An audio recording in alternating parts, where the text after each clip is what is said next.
Hi, we're here. We're live. Okay. And I'm just taking a look at some of my charts over here, my silly chart, to see if I need to do any updating, but I think I have it all updated. So I'll be sharing that soon. Yeah, we've had a little bit of movement. Hello, everyone. We have, the last week, the vols have picked up a little bit. I was just looking on Deribit, and I could see that the D-vol ETH and Bitcoin are about 36, 37 now. So they're up off their lows at least, holding for the time being. We'll see what happens over the coming days, of course, but it'd be nice if we started on a little bit of an uptrend up. Not too fast because I need to unwind some short positions before then, but everything I've done is pretty short dated for that reason. Because I didn't want to stick my neck out. But and the volatility surface too is kind of a little bit more even now. Last time we talked, it switched over to the put side. Now it's back to the typical, certainly long-term call side, but it's a little bit more even. I don't know what you're seeing over there, Richard. I'm starting to see it's a little bit of, Bitcoin realized volatility just starting to creep up a bit. I think people becoming a bit more, I don't know, a bit less keen to sell vol, and that's got to be good for the market. And I also think, as we were just discussing before the show, I think the geopolitical situation. I think anyone who's sort of savvy is realizing that it's not going to get better. And my thinking on that is that there are going to be some changes in the way that the economies are organized and the money flows happen. That's got to cause some dislocations in the market, which has to increase volatility. So much like you, I'm keeping any sales of volatility quite short term, so that if I'm wrong, I'm not wrong for long. Yeah, no, I hear that. All right, who we got with us today? Giandrea, of course. Hey, Cor from Holland. Good to have you here. Let's see, we're getting a few more people coming on. Yep, we'll just give it a couple more minutes. I'm just sort of drew a couple more lines on some charts here. Yeah, and you know what? You're right, Richard. We do have a lot of potential serious flashpoints happening right now. Of course, the war, Ukraine-Russia war, is carrying on, and that's going to go one way or the other. And we've had the development in Africa this week, where Niger overthrew the government. Now, who cares for sort of crypto or other things, but there's a lot of resources coming out of that part of the world, and of course there's European interests, and are the French going to cause some issues there, or go back in, or take control? Is the government there stable? Who knows, right? So there's threats of declaring war by other nations around, and another flashpoint. Never mind sort of the typical Chinese-Taiwan situation, which is ongoing, probably not going to change much. But yeah, there are potential flashpoints. It's things could change rapidly. Yeah, I think the way I see this is that I think the Ukraine war is a long war. I don't think Ukraine are in any mood to give up, and I don't think any of us behind them want them to. So that there's every incentive for Western governments to start procuring weapons, because they're not stupid. It looks like the war in Ukraine is spreading out to the rest of the world. Whether that's a plan or just opportunism, well, I guess we'll see. That's going to cause disruptions in flows of energy and gold, but specifically uranium and oil. So that's going to heighten focus concerns, certainly. And I think, I quite so. And so I guess, none of us here were alive the last time this happened. I think we're looking at a conflict on the scale of World War II, when all this plays out, and that means an immense amount of defense spending has to ramp up really quickly. Particularly, well, actually, both Russia and the West. Everyone except China's been neglecting defense spending, right? So everyone's going to be playing catch up. And that's got to divert money flows, and that's got to cause dislocations in the startup market, and how much money people have got left for investments, and are they going to put money into gold or crypto or oil or buildings, or I think there's a lot of uncertainty Mhm. ahead. And I'm probably early saying it. I guess this all plays out over the next 6 months, but I think that's kind of where I'm coming from. So I wouldn't be surprised to see some vol buying going forward. Okay, let me just move the agenda for today. So, as always, we're going to talk about the current market. We'll share our trades, a little bit of our insight into what we're seeing on the charts or in the market. And today we're going to talk, because we're still in this low vol, low IV market. We're going to talk about selling some wide strike iron condors and some variations on that theme. And I have variations in my account right now, as you'll see in a minute. So why don't I just go ahead, and I'm going to turn the share screen on, window. Let me find my silly charts. You see my silly charts here? I do. Excellent. Actually, I might need to. Are you missing a unicorn now? I think maybe our heads are just in the way. Right. It could be, but the unicorn should still be there. I mean, I can't. Oh yeah, there it is. Oh, I don't know if you see. Yeah. Okay. So this is Bitcoin. I don't have anything on Bitcoin right now, but I will by next week. I just drew this red line here today. You can see. Sorry, there's a big red line up here. Just because Bitcoin did break down from its previous kind of level. It was hanging out for a while. It didn't break down a lot, and it is still touching the top of that previous range. So I just thought, that might be interesting there. I don't, I would put no faith on this particular line. It could go down in a heartbeat, but it's probably no coincidence it's sticking there for now. Definitely has the feeling of hanging on by its fingernails, doesn't it? It really does, and I am on that short delta, and I did put a new position on today, a debit spread. Actually, I'll share that here on my ETH chart. So I've got I did put on a new position earlier this week. I think maybe Monday or Tuesday. I put on this. I'm calling it a short drunken iron condor, because I didn't know what else to call it, and I call it a drunken iron condor because, number one, it's got a broken wing, and we'll talk about this in a minute. And number two, I already had some long positions, which I kind of, pieced and added to. And number three, I turned part of it into a ratio spread. So I just made up the word drunken condor to go with my silly chart. But someone could think of it as an iron condor, broken wing. So I sold the 2000s. I bought the 2200s. Now these are August 25th, so the end of August. I don't know how many days we got, so it's the 25th, so about 20 days or so, or 21 days. 21 days, yeah. 21 days. And I sold the 1750s and 1650s. Now, to be perfectly honest, when I put this on, I wasn't really crazy about selling the 1750s. I would have much rather sold the 1700s or the 1650s, actually. But I thought, we're in a low IV environment. There wasn't a lot of premium there. If I have to manage it, I'll manage it. But I do have long puts, which I've had forever. We've talked about that before, all down through here. And actually, I also put on a put debit spread this morning, just a small one, on August 18th. So I bought the 1650 and I sold the 1750 just because I thought, if this thing busts down this week in the next few days, which it looks like it might do, I want to cash out.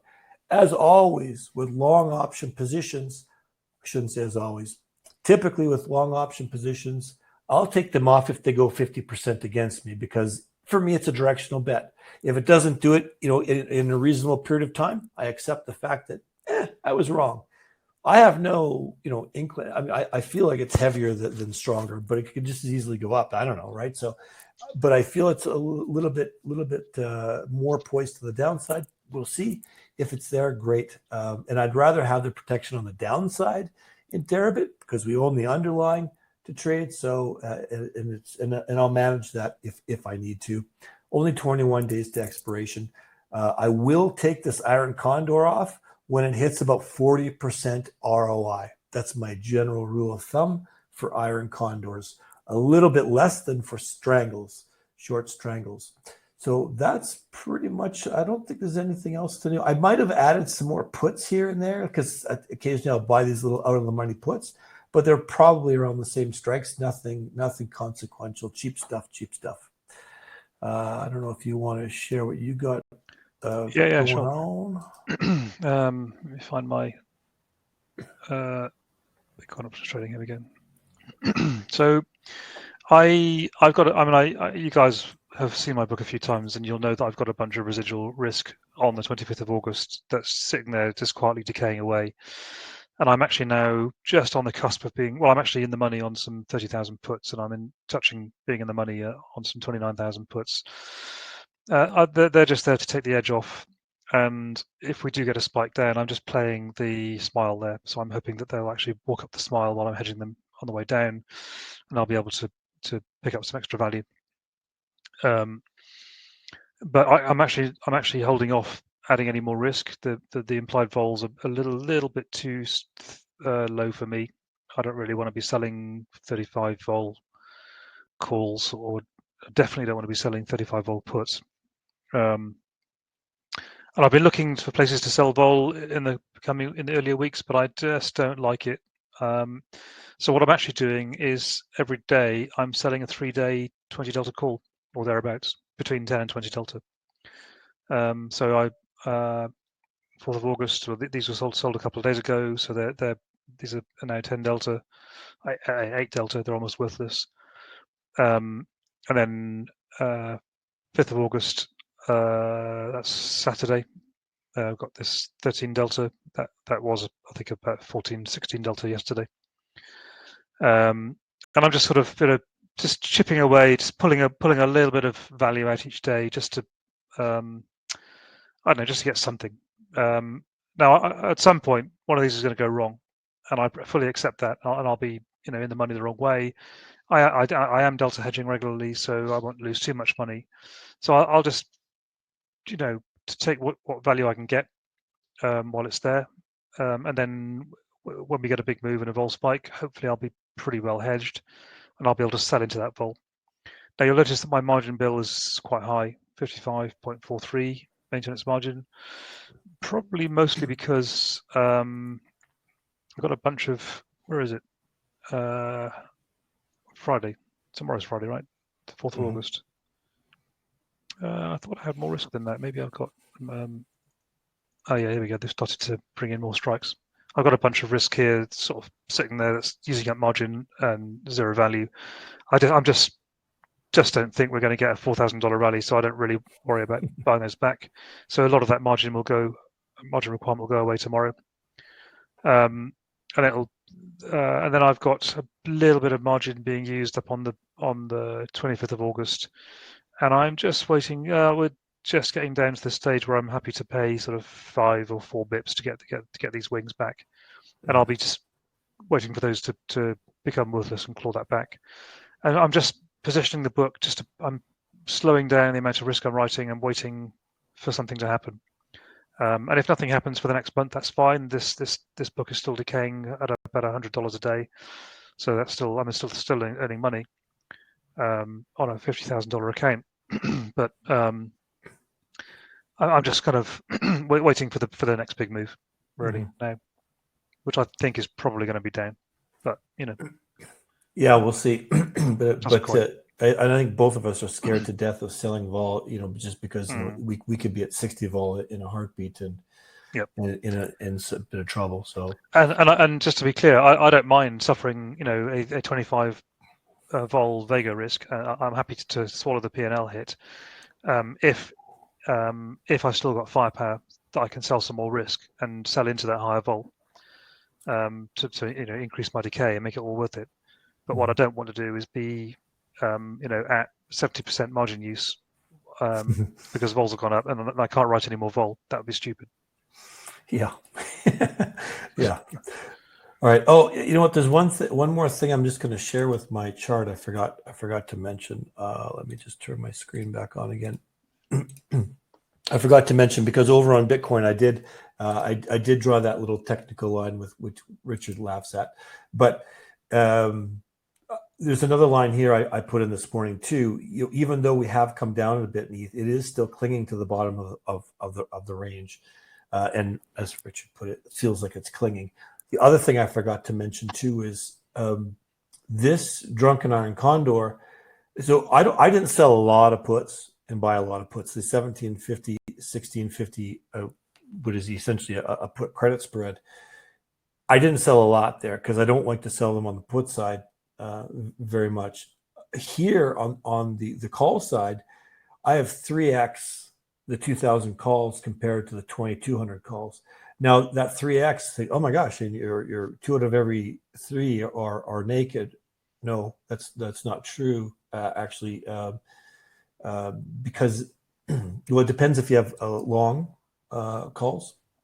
So a lot of times I will do a ratio, but the ratio ends up being only a little bit left naked. And I think that we've talked a lot about this before, where it's a lot easier to manage things on the call side generally. So I don't mind. And do I think this is going to go? I mean, it can go anywhere. It's the market, but it's got a lot of room to go here before it gets up to 2,000. So I just wanted to mention I did a bit of a ratio spread in there as well, which I will explain in just a second in a slide. Let me go over here. All right, so we're going to talk again. We're sticking with these low IV strategies, and we've got a few that we use. Last week we talked about 1x3 spreads. When you're directionally looking, was the FOMC. We thought, hey, we'll take a chance. Maybe we'll get a little bit of a spike, get a bit of movement in the market. We got paid to put the position on. There's only one way that goes against us if it blows through the short strikes. Didn't happen, so that's all good. Now, an iron condor, I'll just put IC there. It's just a strategy. It's just 2 vertical spreads. That's all it is. For people who don't know it, for everybody who does know, just bear with me. I'll get to this quick. A call spread and a put spread. Okay. A long iron condor is 2 debit spreads. A short iron condor is 2 credit spreads. A broken wing iron condor is where the strikes aren't equidistant from each other. So when we look at the risk profile, this is a short iron condor. If it was a long iron condor, I would just take this top bar and move it down to the bottom. I'd just flip it vertically, and that would be a long iron condor. And like with any short selling or short strategy, our max profit is going to be capped at the amount of profit or the amount of premium that we receive when we put the position on. And the great thing about iron condors is if, let's say we're right in the middle-ish here when we put this on, we've got a lot of room on each side. That thing can, as long as it expires in between those short puts, we're making money. We're keeping all the premium, right? If it goes outside of that towards the break even, of course, we'll make less, but it's still a limited risk strategy, right? Because we have the protection in place on each wing with those long call and the long put, long call at the higher price, long put at the lower price. We've got that in there. So it's still a limited risk strategy. So you can sleep at night.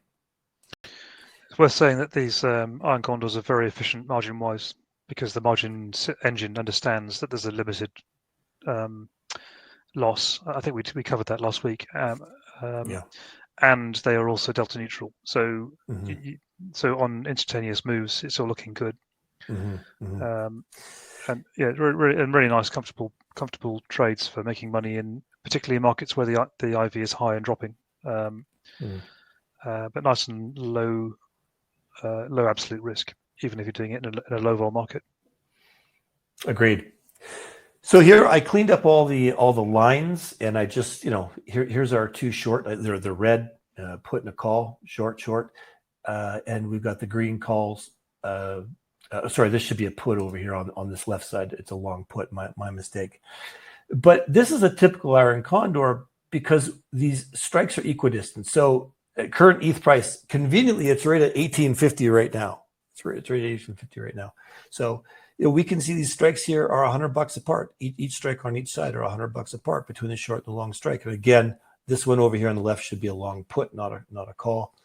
Now, when we look at a wider strike iron condor, all we're doing is moving our protection out the sides. We're moving our protection further away out. That's all we're really doing, right? So a lot of people say, well, hang on, okay, well, what's better? Well, there's a couple ways to look at it. There's not necessarily a better. There's different. The wider the strikes, you're going to collect more premium, and you're going to have a higher rate of theta decay. You're collecting more premium because you paid less money for your protection.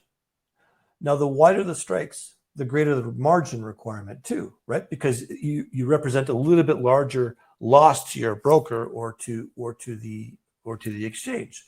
So if those strikes are narrowed, the strategy is going to generate less premium. And for some people with small accounts, that can be a little bit of a factor. That can actually determine where you put those protection, because maybe you got a really small account and you have to make them more narrow because of margin. And the other thing too with a wider strike iron condor is you can take profits a bit earlier. Profits are going to roll in a little bit faster, and you can exit a little bit quicker. The ROI though is lower for a wide strike iron condor, because you're tying up a little bit more capital. So if you made the same return on both strategies, the ROI would be a little bit better for a wide strike. Now, ultimately, it's going to depend on your objectives. Maybe you're biased to the downside or the upside. Where's the skew? You're looking at the technicals, like on the chart I showed you. There's places you want to put your strikes on each side of the technicals, or maybe your margin. So, there's not a better or worse. It just depends, on the situation. So when we're talking about this in a low IV market, which what we have now, we're collecting lower premiums because there's lower IV. That's all there is to it. We're not as we mentioned, we're not sticking our necks out. We don't want to go too long term, because if IV spikes, we don't want to be, in too much trouble, right? We want to be able to manage that, move on, and start selling the higher IV. So the market has less movement. We can see it's not moving around a heck of a lot this summer, right? Low IV, not moving much. So the odds of this big or really sustained move are typically lower. And if the market does have a big move, it's probably going to be news driven. So we do have the outlier protection in place. So we're not selling a strangler, we're selling the iron condor. So we do have that outlier protection. We're taking on a greater risk by having those wider strikes, right? Our insurance, our protection is further lower. It's a bigger risk. But because the IV is so low, that's a risk we're willing to take. So in these lower IV environments, I'll often spread those wings out, spread those strikes out. It's still a limited risk strategy, and it can always be managed if required. So here, and again, ignore this. This call is supposed to be a put. It's going to be that way for the entire presentation. My apologies. But here's a broken wing, right? So this wing over here is $100 apart. Well, this one's $200 apart. You can do anything you want. And typically, very rarely will I set up an equidistant, a pure, textbook iron condor. We could even go further out with one wing. There's nothing saying, this inside short wing has to be the same distance as the put short wing. We could move everything out if we want. We could put them anywhere we want, right? That's basically a broken wing iron condor. And as I explained on the chart with what I did, was I actually did a ratio. So here's ETH. Let's say you own 10 contracts or 10 ETH in your account. Okay. So what we did here was we sold 10 contracts of the puts. We bought 10 contracts. Again, these are puts over here. So that's one wing. But on the other side, our protection is 10 contracts. We sold 30. So we're thinking, hang on, oh boy, we're really naked here. Well, we're not. We're not so much. We already have 10 contracts, right? So that's technically a covered call, right? And the other 10 contracts are covered by the insurance. So we're really only naked 10 contracts in this case. So a lot you can monkey around and have a ratio. And why would you want to do that? Well, you might have a certain bias. You might see technical there could be all kinds of reasons why you put a ratio or you put a wing out a little bit further. But typically, when I put on an quote unquote iron condor, it ends up being some weird bastardization of an iron condor. I'll call it the drunken iron condor or whatever we want to call it. But it's actually more of a ratio spread on one side and a credit spread on the other side. I'll just call it iron condor because that was originally in my mind. I sat down my computer, I started looking at things, and I started adjusting it. Or maybe I already had a position. Maybe I already had 5 or 10 contracts long at a certain price. I thought, okay, I'll use those, and I'm going to sell some contracts against it and turn it into an iron condor. So there's a lot of ways you can monkey with it, right? And it's important to note here too that a wide strike iron condor is extremely similar to a strangle. It actually starts to mimic the movements of a short strangle, and a lot of traders will actually use those interchangeably. And you'll kind of see a little difference in between them. A strangle is going to make you more money because you're not paying for those cheap out of the money insurance, right? But you have a little bit more risk. An iron condor is going to make less money, but has less risk. And that tail risk is reduced with the iron condor. And the tail risk is like, we wake up tomorrow and there's a 2, 3, 4, 5, 8 standard deviation event, some crazy news thing. And the price of ETH went, $600 overnight or something crazy, right? Well, that can happen. But that tail risk is reduced with the iron condor because we do have that protection on the wings.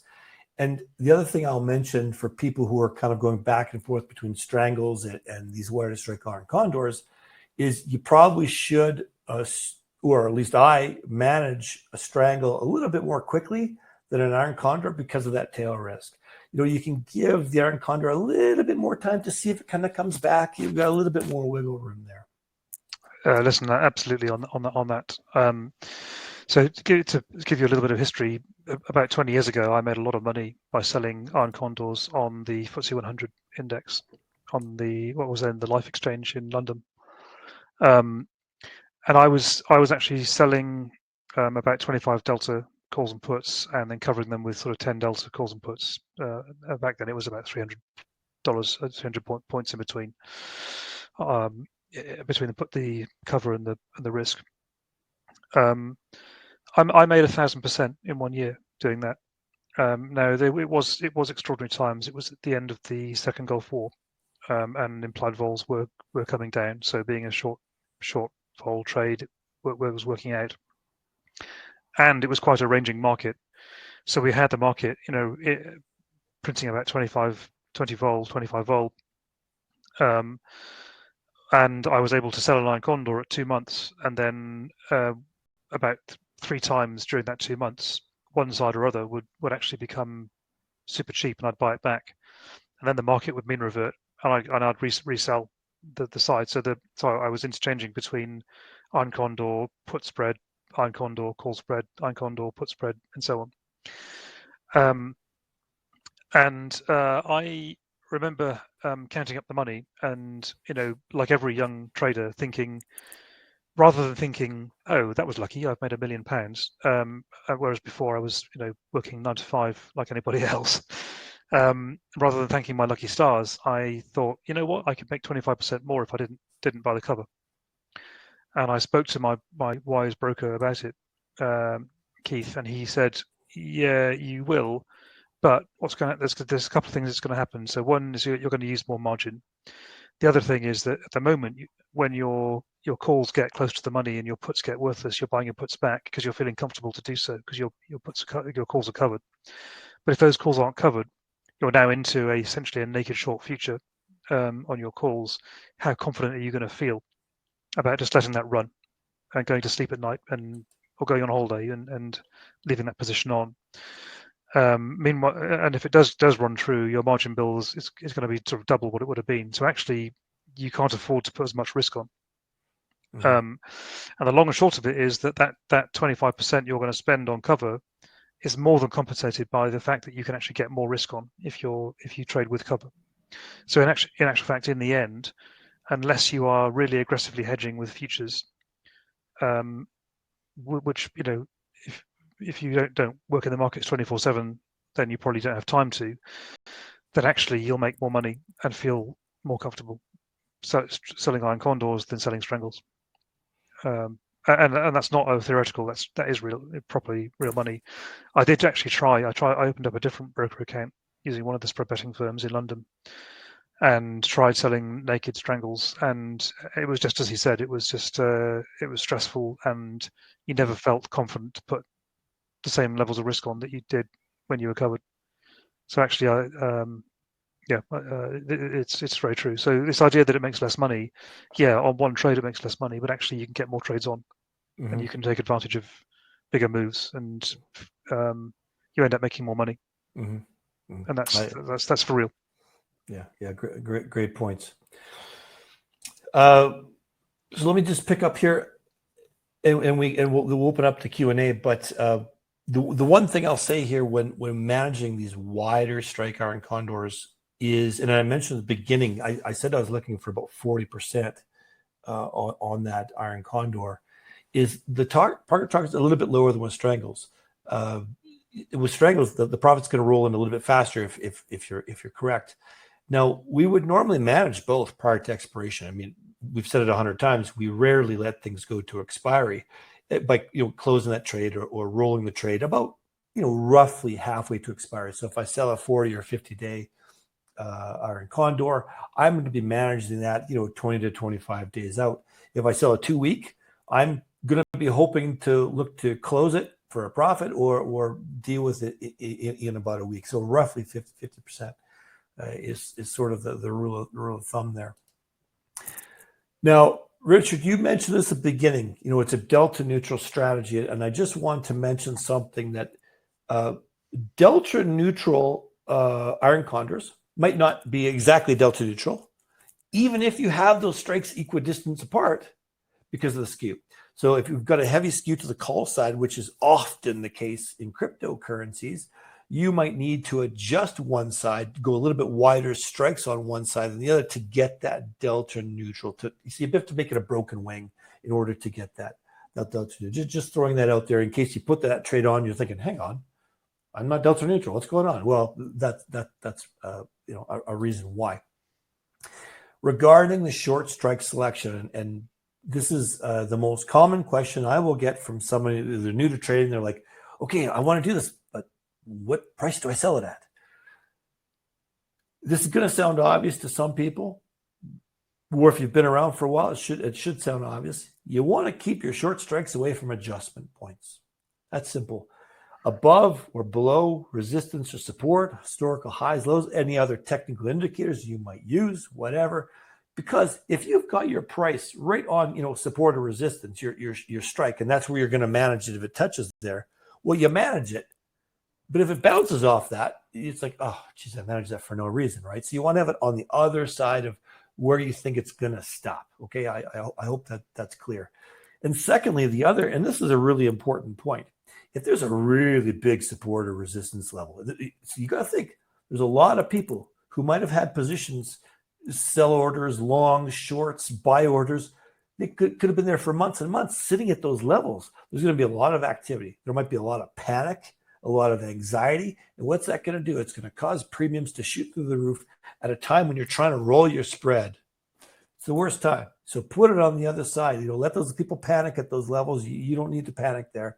I think that's an important lesson that I've learned a few times over the years where I thought, oh my gosh, why did I put that there? Because now I've got these elevated premiums that I have to deal with.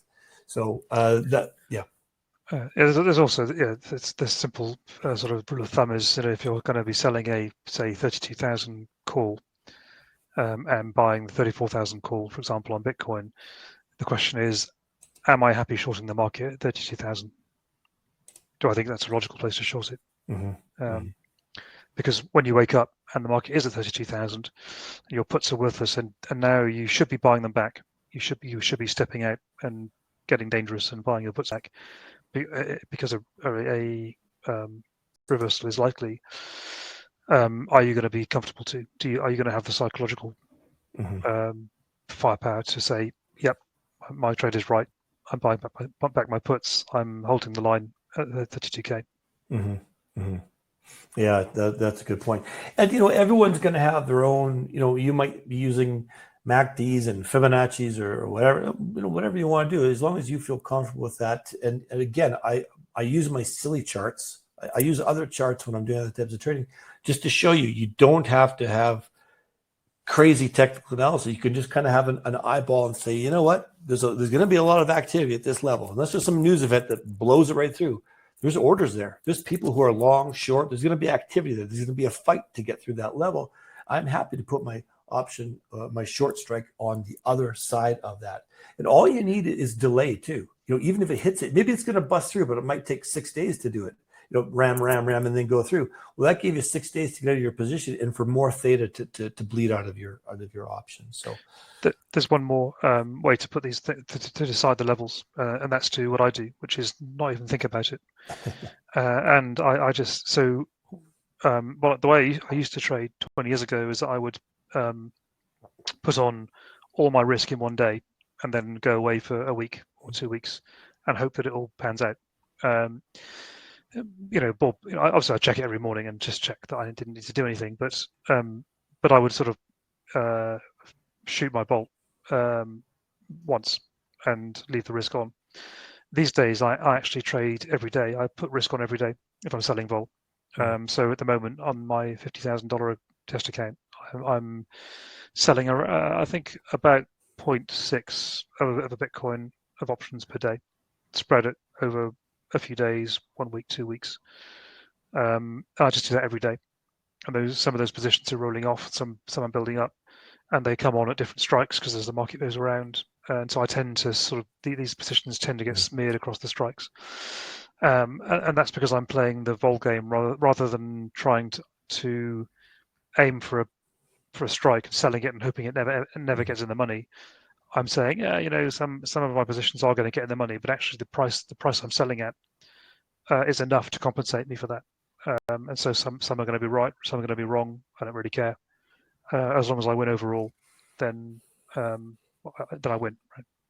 Right? So, Richard, I have a question for you. So every little bit day, you're saying a little bit different strikes, different expiries, to smear that out, as you say. So, what if over the next 2 weeks we can see the vol starts ticking up, and it looks like we might be in an uptrend? Will you reel in that selling? Will you wait a little bit and back off? Do you have a plan if it looks like we're going to uptrend, and because who knows, maybe vol will go back up to 50 or 55 or 60? Do you have a plan for that? Yeah, I have a threshold, which is that I won't sell 1 week vol. I won't sell under 40 vol. 2 week vol I won't sell under 45. And in fact, 1 month vol I won't sell under 45, and anything beyond a month I won't sell under 50. So you're happy to just keep selling the new vol as it expires and deal with the old ones as they come due? Yeah, as long as they're short dated. I don't, because rolling short dated to long dated is always going to make you money in a rising vol market. But rolling long dated vol to even longer dated vol is just you're going to been there. Yeah, that's just ridiculous, because you end up then rolling 1 month to 2 months is fine.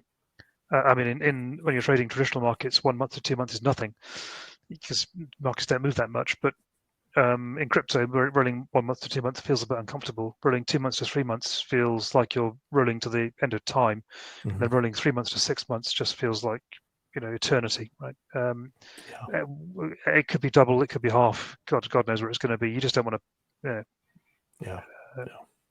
I agree.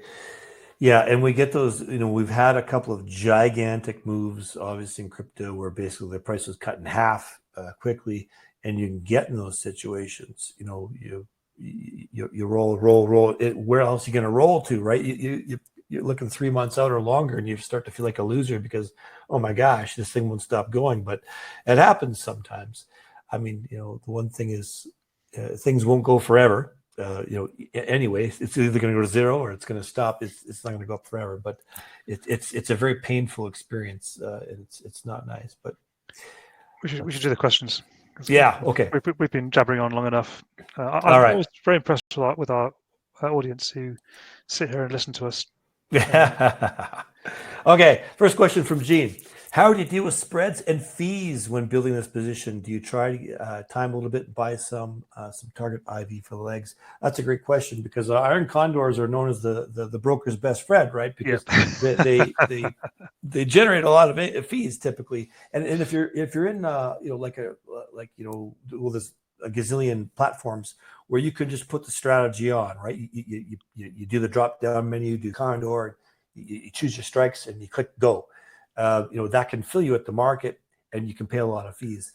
I will typically put my protection on first by making the market. Once I get that, I'll try and make the market with the short. If I can't, sometimes I'll cross the spread and give it up. So I end up usually having a little bit of a hybrid in there, some maker and some taker. So you can also on Deribit use the combo screen. And you can actually fill out the combo here. So you go to strategy and then combos and then create combo, and then you can select iron condor, and you can fill out your expiries and your strikes. The expiries are all should all be the same day, right? They'll get filled in together, and you can go through and put. I guess you're putting in your short leg. Oh, this is from the point of view of buying it. So actually, the -1 is your protection. Let's say 27k, and then you're selling the 29, and then whatever, selling the 32 and buying the 34, and so you can see that it prints the graph in terms of a buyer of this spread, but then you can actually go and get a quote to buy or sell this whole structure. And I believe this is a feature that Deribit introduced fairly recently, a couple of months ago. Sorely needed. I believe they give you a rebate on 2 of the legs. I think you only pay for not all of the legs. I forget the exact. You can check in the documentation on Deribit, but I think you end up paying not reduced fees by doing it as a block trade like this. I have to say that and if anyone from Deribit's watching, then this interface is still a bit fiddly and it needs a bit of work, but it's worth trying to figure it out and get a quote, because then one of the market makers should see your request for quote on this, because you can do create an RFQ, and then you can tell them I want to do size whatever 25 if you're high roller, and then you can go to the combos list and your combo will appear in this list. There we go, that's the one I just created there. And you can see that it's currently being quoted 180, 270, so it's a bit wide, so I don't think anyone's seriously quoting me yet, but hopefully people will start noticing that and start offering better prices, and then I can hit them. So I guess there's probably a way to put a quote in. I can actually put a quote in myself. I could say, actually, you know what, I'm willing to pay 135, 235, for example, in size 10. I'm not, but and I could sell it or buy it. So selling the Condor is selling the short, and buying is buying it. So you can do it that way. So that saves you some fees. And ideally, if enough market makers are watching, should give you a better price, a better fill. And there's also the paradigm service. So if you're dealing in size, sort of total of 25 bitcoins or more per trade. So on a Condor, that means you're doing 6.5 bitcoins per leg. Then you can go and agree it off market through a matching service like Paradigm or Synoption. And then they'll book it via the block trading interface into the Deribit exchange, and I think you'll pay reduced fees for that too. It's also worth noting too that when you come to the strategy page, just check through the existing strategies already there, because somebody else might have already requested the strikes you want, and if it's not there, you can just put your own in. So follow-up question there. When you build a position with more than 2 legs, do you build your position in one bit, or do you try to time the legs to end up with a nice payoff profile? I think Shane mentioned last time he was trying to put on a butterfly, for instance. He didn't manage to find a good price for it. Yeah. I mean, around a bit, right? Yeah. In general, you want to put the long legs on first, because the last thing you want to do is be naked short and then a market to dump 2,000 points. So probably get filled on the longs first, and then fill in the shorts. Yeah, and regarding not finding a good price for that butterfly, I think I was trying to do that at a credit. I think I just couldn't find any strikes that I felt comfortable where I got a credit to put that on, so I didn't do it. All right, next question is: automatic delta hedging still effective at low IV, or the risk for jumps becomes a burden? So automatic delta hedging always works, provided the realized vol is lower than the implied vol of your remaining open positions. And it also, if you've got a institutional account and you get paid to be a maker on perps, for example, it's always worth putting some trades in just to get those fee rebates and adding some liquidity to the market. Where automatic delta hedging doesn't work is where the realized vol goes above the implied vols. Then you are going to lose money. It stands to reason. It's pretty much that simple. Okay. And if if you don't delta hedge often, then you're essentially playing a directional game, which is a valid strategy. The idea that markets are going to be range bound is a valid assumption, right? Question from Def. is kind of funny because I see you guys tend to see the market trending down rather than up. Is that correct? We don't know if it's correct or not, but I think that's how we see it. Yeah, I try to stay pretty agnostic, but I feel like it's a bit heavier than has legs. I felt that way for some time. For me, it's not like I'm convinced the market's going to dump. It's more that I see fewer reasons for it to go up than for it to go down. That's all. Given the geopolitics and the credit environment and the fact we're on a tightening schedule, and I think the pundits on TV are hoping that we're nearing the end of the tightening cycle, but I'm not so sure that's true. And even if rates don't go up anymore, I still think credit quality is going to be an issue. And I also think lenders are going to want to prefer to lend to governments to buy weapons than they are to landlords to buy houses they can't afford. That's kind of my working theory, right? And in a tightening credit market, the Bitcoin market, like any other market, depends on free liquidity, spending power, people's willingness to invest rather than buy food, that kind of thing. I guess we're going to see what happens. It could be a very interesting couple of months ahead of us for sure. And we're almost out of time here. But good question from Sylvanus. Richard, since you work at the floor, what's a good yearly return for a trader? What's the typical assets under management for a trader or portfolio manager on Wall Street? Well, it's different whether you're on the floor or whether you're managing assets for a investment firm. I can speak more about managing assets for an investment firm than I can about being on the floor. AUM will depend on the market and the quality of the fund you're working for. Anywhere from 25 million in a small boutique fund to 4 billion if you're trusted in a super deep and liquid market. In terms of returns, I can tell you that Citadel targets 25% return with a Sortino of 2.5. If you don't know what Sortino ratio means, do a Google search of Sortino ratio. So often the smoothness of returns is as important as the absolute value of the result, or actually more important, because if you're managing other people's money, you might make them 10x a year, but if you scare them by having a 80% drawdown twice a year on that journey, they're all going to leave you. So they'll never realize their 10x. So my best year trading options, I made 10x. Actually, I made 10x plus I took another probably 5x out of the market to live on at the time. So it was more like 15x. But it's worth mentioning that I was taking enormous risks and absolutely caning the use of margin to the edge of possibility. And it's not something you can do for long. Personally, I think selling vol in normal markets to achieve 30 or 40% a year is super tame. I think you can achieve that without breaking a sweat if you're disciplined and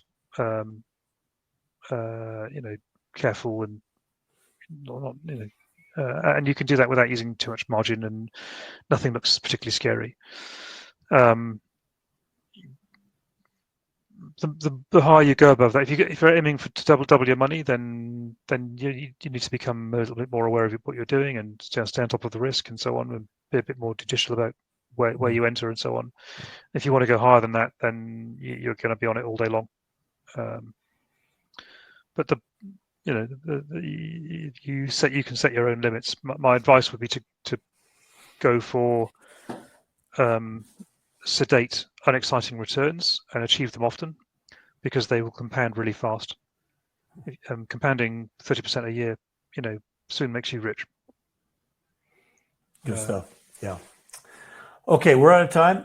So thanks everyone for great questions as always. I hope you got some value out of this. I don't know what strategies you guys are using, in this low IV market, or if you're sitting on your hands, which always Well, I shouldn't say always. It's often a good idea if you don't know what to do. Let's see if tomorrow's or next week's call, if we can get down into the 1700s, maybe crack the 1600s. Yeah, do we have any economic events coming up? I don't think so. I didn't look at the calendar, but I don't see anything. Nothing really. Yeah. Yeah. I think we're going to need to wait for the next chapter in the Russo-Ukrainian African global conflict to see which way it's all going to go and how excited and scared people get. Yeah, interesting times. Oh, a question just came in from Core, or I guess a statement came in from Core. Thank you for the last stream about the net credit Bitcoin by 2 call spreads. I executed them using a bit of modify on my system for option trading. It was an eye opener for me. Thanks. Hey, you're welcome, Core. That's what we're here to do. We want to help you guys out for sure. Oh yeah, because I put on a 1x3 a few weeks ago for August the 11th, and it's doing well. It's made me money so far. Yeah, that was a Bitcoin, right? Yeah. Yeah, excellent. Great. Hey, thanks everyone for joining us, and we will see you guys next week.